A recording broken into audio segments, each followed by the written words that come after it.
for this keynote dialogue we're about to have with two very, very powerful, very wonderful women that have agreed to join us today to share their collective wisdom. We have with us Verona Spence-Adolfo and Sister Dr. Jenna. Maybe we can just have a look at them and say hello. People can see them waving there. And by way of introduction, Verona Spence-Adolfo is one of the co-founders of Ancestral Voices that I know many of you are aware of, a filmmaking group and a group working very hard to restore and revitalize African spiritual traditions and knowledge. And Sister Dr. Jenna, who most of you also know, I think, has been director of the Brahma Kumari's Meditation Museums in Washington for 25 some years now. So I'm not going to say any more by way of introduction because we have a couple of short video clips that we'd like to share with you by introduction to these two individuals and the wonderful work they're doing. So we'll begin with Ancestral Voices, and then we'll hear the video from Dr. Jenna, and then the dialogue will begin.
Motivation for making the film was to bring forward a topic that is shrouded in much mystery, superstition, negativity, and stigmatization. It's a topic that a lot of people hardly know anything about, but will be quick to tell you that it's all negative. It has to do with witchcraft and devil worship. So we wanted to bring forward the topic in a manner that clearly identifies what it's about and help reduce that stigma that has been attached to it for centuries. This subject's always interested me, but I've found that there's not much information available, or whenever you are told anything about it, it's negative.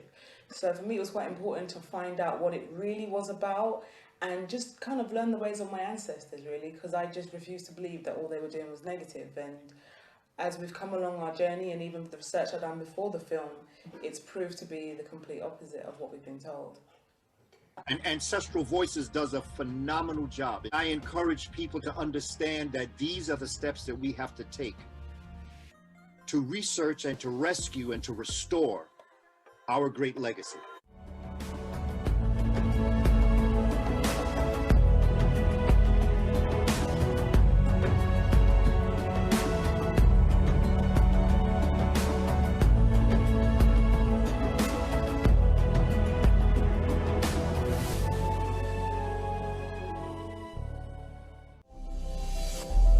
Everyone wishes to live their best life. We experiment with various ways to achieve that, whether it is through study, competing, finding a partner, working hard, or admiring someone who inspires you.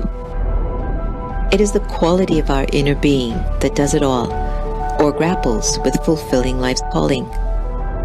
For the past 20 years, the Brahma Kumaris in Washington, D.C. has been a space for any and everyone to enter into and experience one's soul calling. From 1997, the center opened in an old rickety house on Georgia Avenue in Silver Spring, Maryland, where cars and trucks that passed by would shake the space. But when you were inside, it was a peaceful and powerful sanctuary for all who visited. Since then, over 2,500 events, 17 city and nationwide initiatives, 21 awards, 2 meditation museums have served youths, senior citizens, entrepreneurs, scientists, authors, women, interfaith, the disabled, environment, small businesses, arts seekers, and even leaders. Millions of lives have been served, either through social media, the popular America Meditating radio show, or through exhibitions, lectures, partnerships, and programs held in the meditation museums and centers. We look at 20 years of service as a continued journey of love, courage, wisdom, and determination with friends from diverse backgrounds and thought who believe a better world is possible when we make ourselves better human beings. Meditation is an important tool that helps us to gain greater clarity, insights, and inner power so we can make healthy choices and amplify our capacity to live a full life. In times of great anxiety, insecurity, and fear, meditation is an essential practice for everyone to gain stability and inner strength. Brahma Kumaris Meditation Museums, where peace is inside. So welcome to both of you, and thank you so much for all you're doing to bring peace and positivity to the world, and a renewed spirituality to the world as well. So we're very honored to have you both present here for this dialogue as part of the Embracing Oneness project, and particularly for this discussion around reconciling inner and outer conflict. And maybe we'll start the dialogue just by asking you, and Sister Jen, I'll begin with you.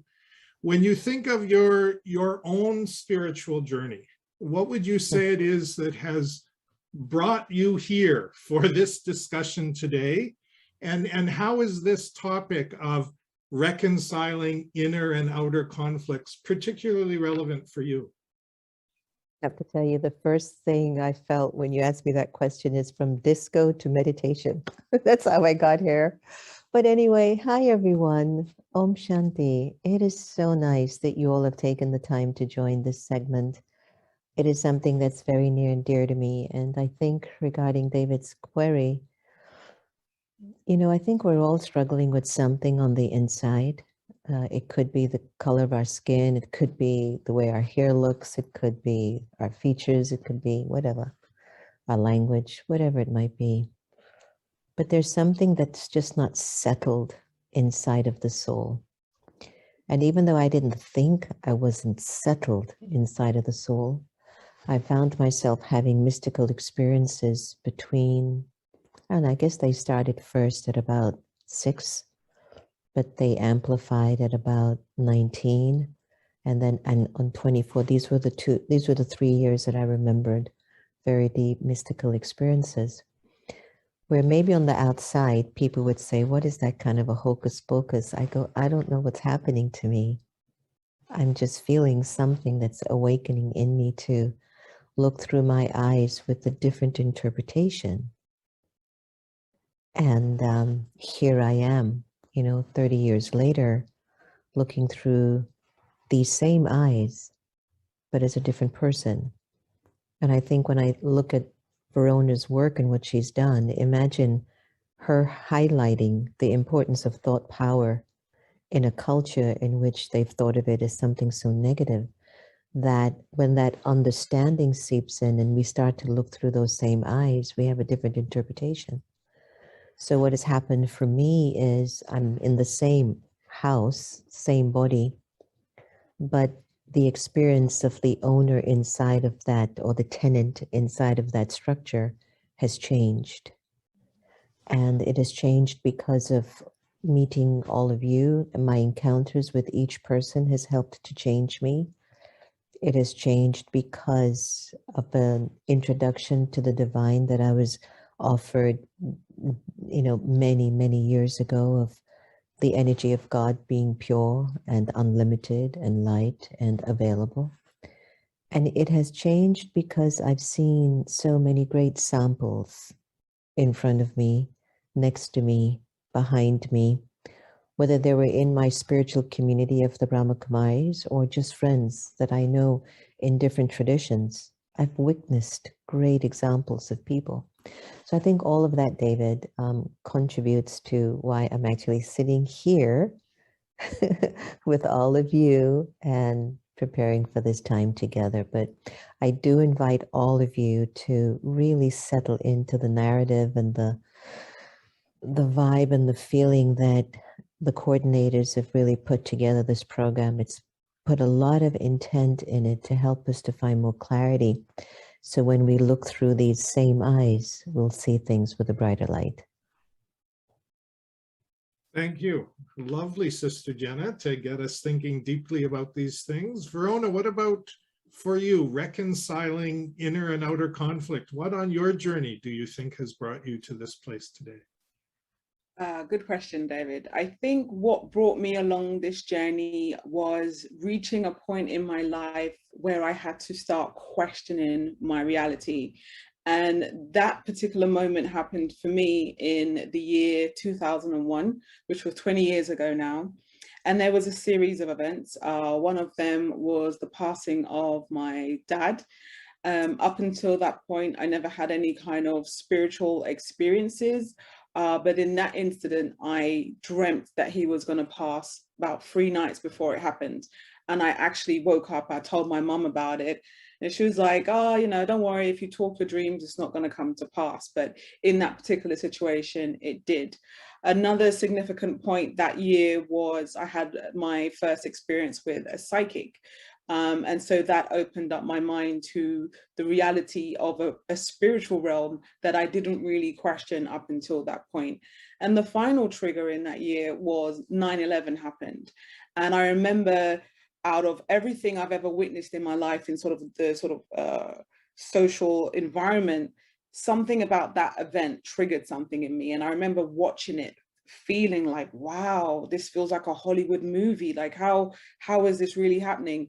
And it was at that point that I started to break down every aspect of society. I started to question everything. This is where I opened up my mind to conspiracy theories and spiritual thought, and understanding that our reality is not necessarily the way that we have been conditioned to think. And that for me opened up this whole path of learning and questioning, and really peeling back the layers of the different programming that I internalized since childhood. And that led on to also this ancestral voices journey that I've been on, where we have been conditioned to perceive African spiritual traditions as something that's evil, that's negative. But I reached a point in myself where I was like, no, I need to research for myself and find out what this truly is about. And once I opened that door of ancestral teachings and making a connection with my own ancestors, it was like my whole world opened up to a different dimension. It was like a whole paradigm shift. And for me, that has been my catalyst for the past, how many odd years going forward, doing this work, just to continue peeling back the layers, continuing to find knowledge of self, continuing to seek that universal wisdom that we once knew, that was once intuitive, but now it just feels like we're so disconnected by all the different distractions that you don't necessarily focus on those core universal principles that we all truly know. And so that motivates me, and that's how I see us joining here together under today's theme. Lovely, thank you. Such richness in your own journey, and now I see how you're sharing that wisdom with so many others through the the films and the other research that you're sharing. Sister Jenna, can you say a little bit more about why do you feel these inner conflicts are so central to what people are going through today? Why is it inner conflicts that are hitting people so deeply in their hearts? I think like any bruise or pain, if it gets worse, there is a reaction. And I think what I'm observing at a global level is a collective intolerance in being able to deal with our own interior conflict. And when I look at spirituality, mysticism, meditation, it gives us a chance to turn inwards and develop or cultivate the courage to just accept where we are, and then to somehow find the right tools to shift or change the feelings that I'm going through, you know, whether they are of anger or negativity, or maybe they're of hope and positivity. It depends. But I think for me, when I've encountered moments of conflicts within myself, it was at a time when I was the least truthful to my original identity and my original personality. And let me share what that means. It was like I didn't have the courage to accept that I was good enough or pure or powerful enough, that maybe my life had as much meaning at a deeper level. And so sometimes to camouflage those feelings, we become very surface oriented, whether it is that we push forth an issue, it could be racism, or we push forth our religious, ideologies, or we push forth just our own lack of whatever.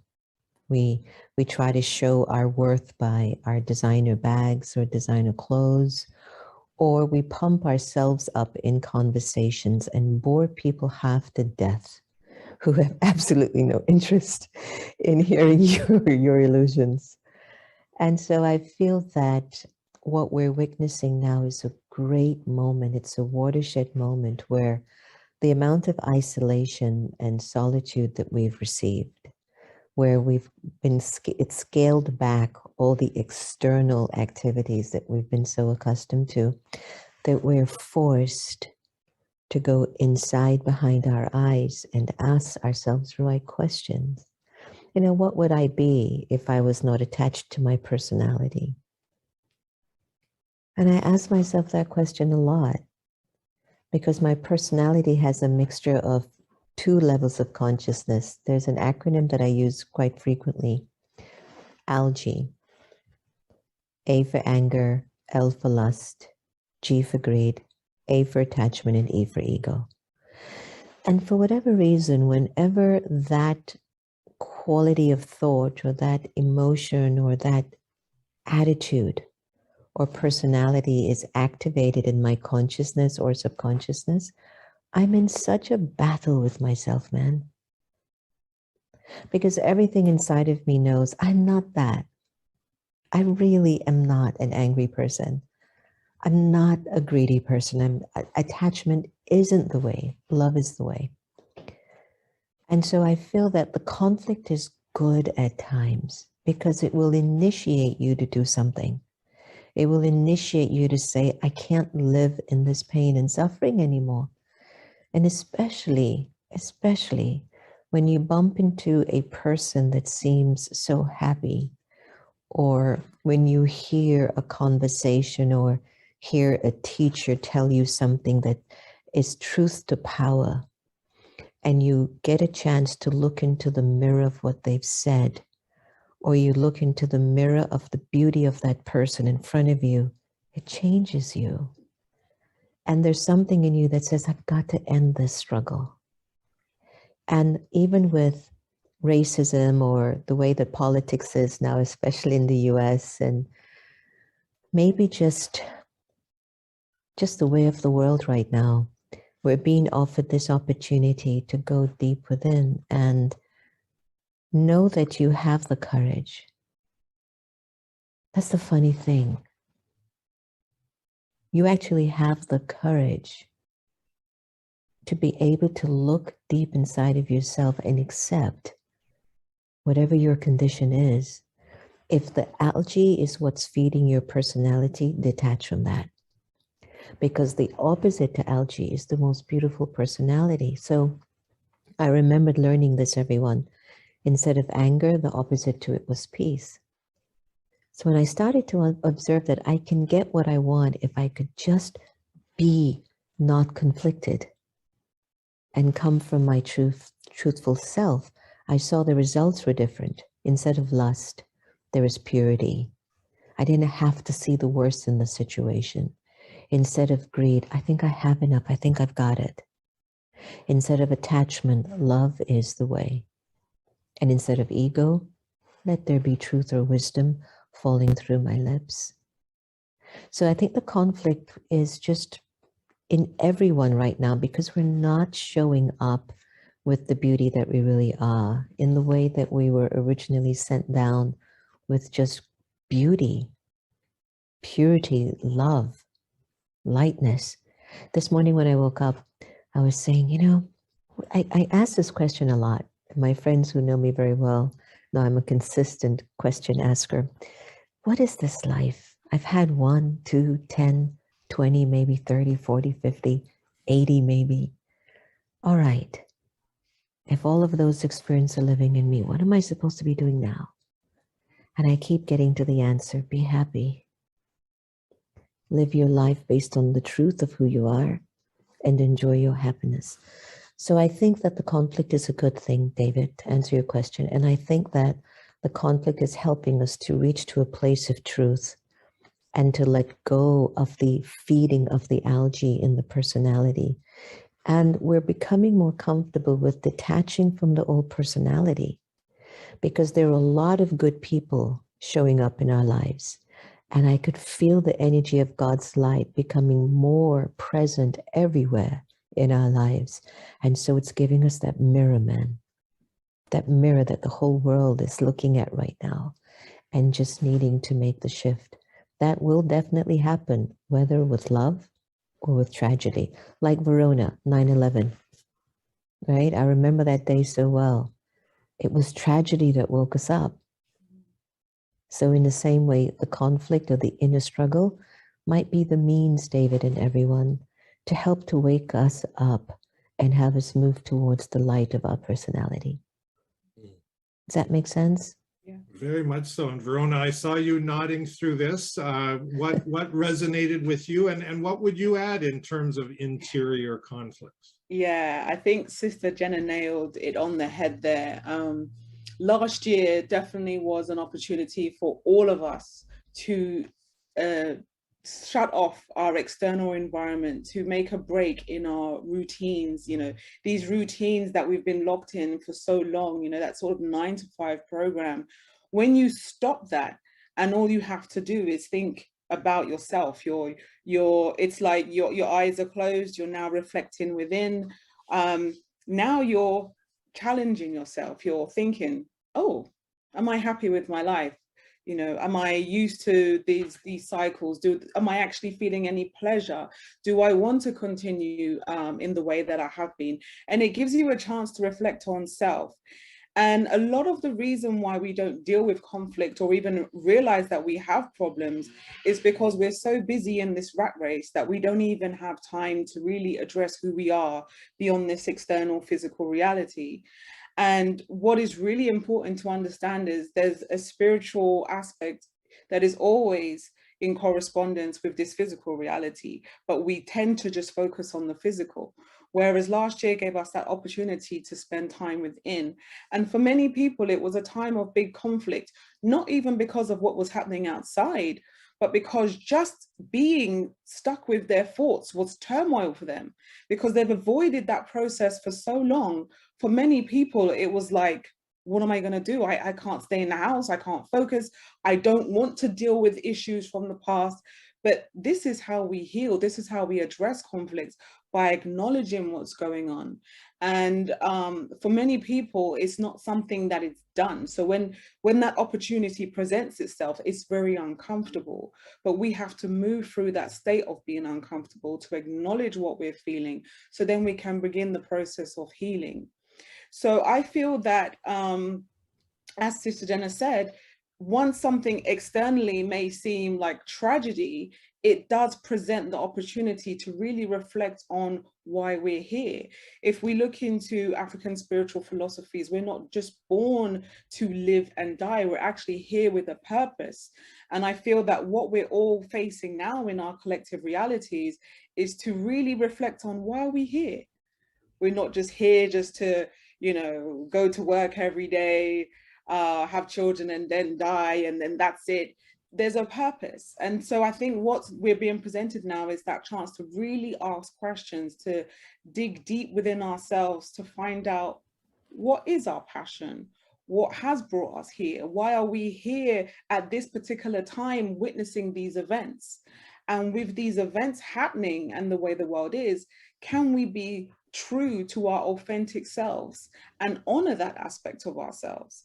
Because we're at a point where you can follow what everyone else is doing, or you can listen to that inner voice and say, well, actually, this is what I want to do. This is how I choose to live. This is how I choose to express myself in this reality.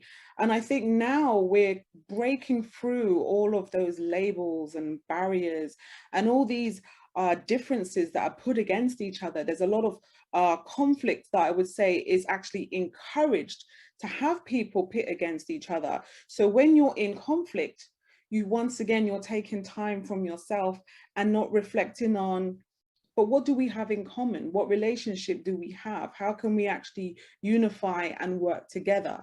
And I think now we're really being presented with the opportunity to spiritually grow.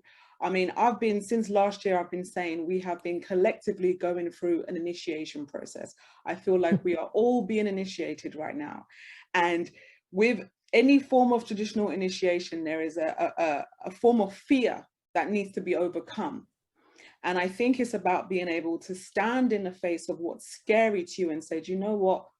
I'm going to just be me and do it anyway. And I'm going to keep a positive mindset to say that whatever is thrown in my face, I can overcome it, because that's why I'm even born here at the moment.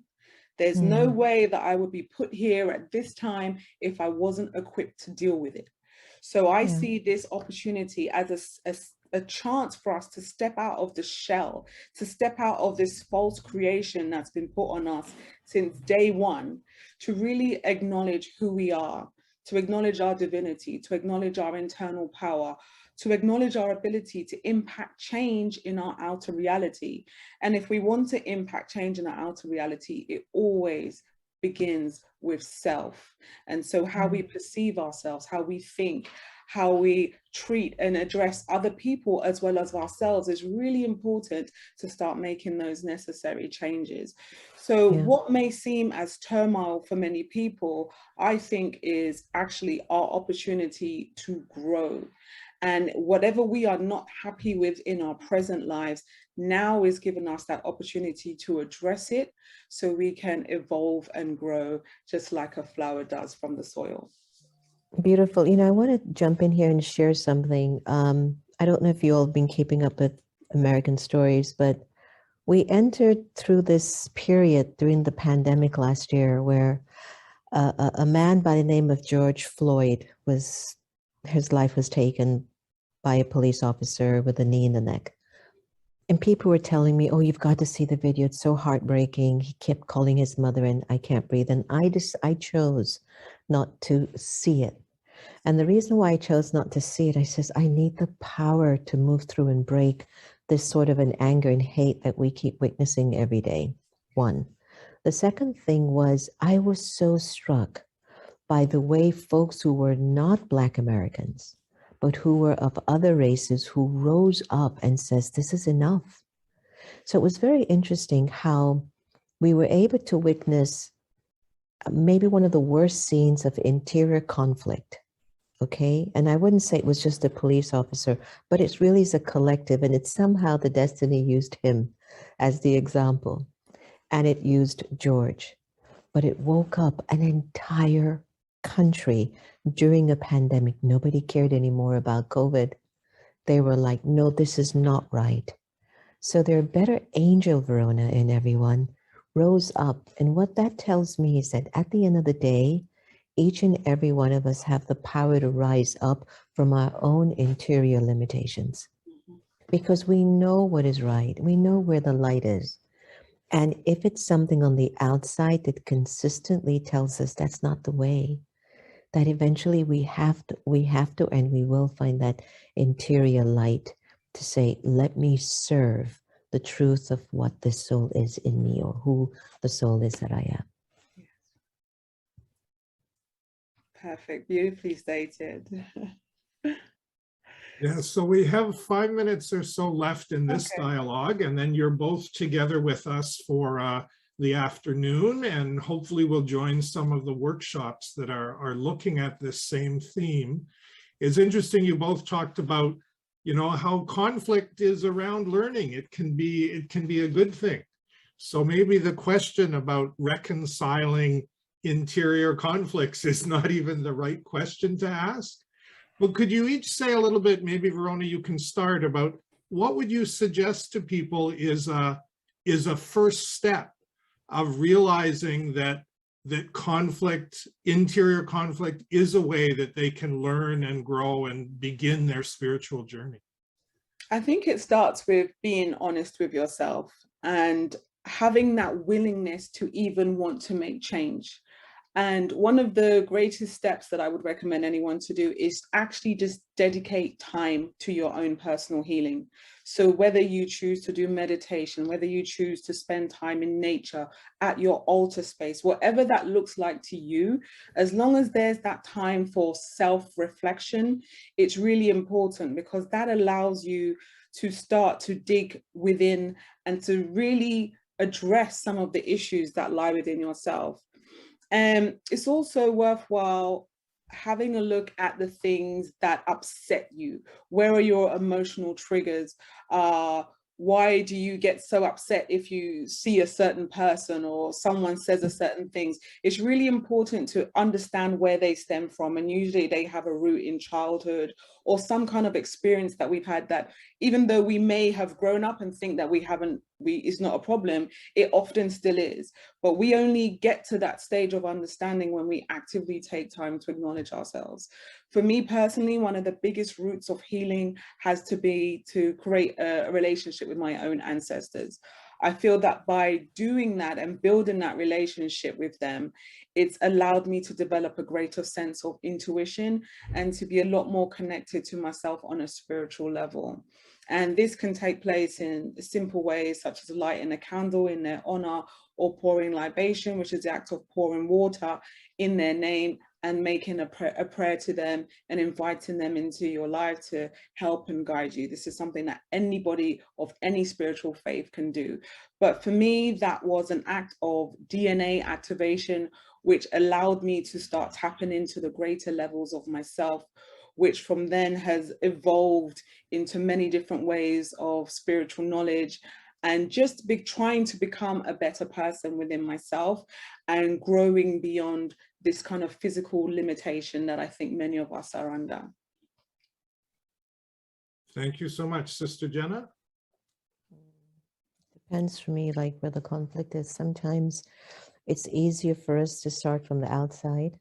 I'll just tell you, last year, there was a relationship that's been very strained for me over the years, and not quite sure what I did, you know, but it's very clear that whenever I show up in front of this person, I get a feeling of they're just not their best self with me. And so because I had dug deep inside to see if I was really responsible for this relationship being the way that it is in this incarnation, I was just very open and very sincere in saying, look, I wrote a letter to them. I don't know where we went wrong or what happened, but, you know, I think it's really time that we just, I don't know, talk or be friends or find a way through it. Needless to say, the person gave a little bit, at least 20% of a response, and that was good enough. It was better than none. So sometimes you start from the outside, but there is something percolating on the inside for you to even make that call, right? And the other way that I look at things is I keep myself engaged in seva, in service. For me, one of my greatest healing modalities has been to keep giving. You know, if I'm not bestowing or sharing or offering or giving, then what am I doing? Hopefully, I'm either taking from God, but I don't want to take from an environment that still doesn't want to raise me up. And right now, the vibrations in the world are so complex, I'm not quite sure even where to receive energy anymore. So I keep my connection to source more prominent for me in my bestowing, which I think is really important. Because if you give, then the soul starts to create this energy that it's supposed to expect something in return from where you're giving, which can feed more conflict, right, Verona? That's happened a lot in relationships. After all much I've done for you, this is what you give me in return. So I think when we get onto the path of seva and service and feeling that the way you put your bowl on the table, I was serving my mother that has dementia, and yesterday I made her some oats, and there was just something in the way that I just placed the bowl on her table. And it was done with so much respect and love that I felt automatically it feeding me back, that it was healing something in me. So don't think that healing requires a big assignment. I really think it requires you paying attention to the smallest things that you're doing and to just be awake to it, that you want to bring the best of yourself forward into that action, into that moment. And last but not least, write a journal to yourself, talk to yourself, listen, check those feelings, and never, ever, ever be afraid of accepting what you're going through, because through the acceptance is the opening to you breaking through and becoming another version of yourself. These are just some thoughts, because I won't repeat what Verona says, because meditation is my gig. But, so that's really vital. It's so vital, everyone. I have not met one single person on the planet, and I've met hundreds of thousands of people that's not going through something. And so when I realized I'm not alone in my pain or my struggle, it gave me such comfort too, that it actually gave me the strength to say, I can do it. I can do the work. I can let go of this old personality and hold on to the real personality that the energy of God sent me down with. And that's been my assignment. So I hope that helped. Lovely. Thank you both so much.